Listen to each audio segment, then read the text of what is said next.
What's up guys? Another day, another money bouquet na naman ang ating gagawin for today. Kaya tara, samahan nyo akong mag-prepare. So, simple lang ang ating bouquet na gagawin. 5,000 pesos nga ang ipinalagay ng ating client at na-request niya na kung pwede ay kulay gold ang ating irarap. Siyempre, pwede.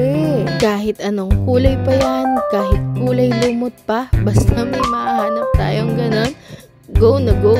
Panahon na naman ng gawat o ang tinatawag nating tumal season. Panahon na naman ng matumal.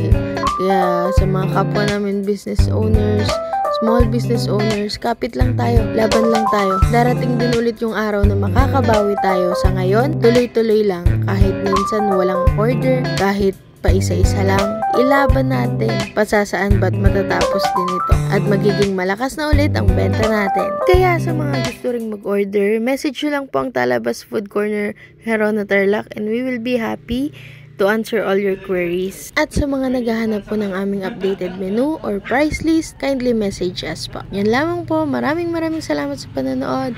Have a nice day. Good morning, good night, good afternoon. Bye!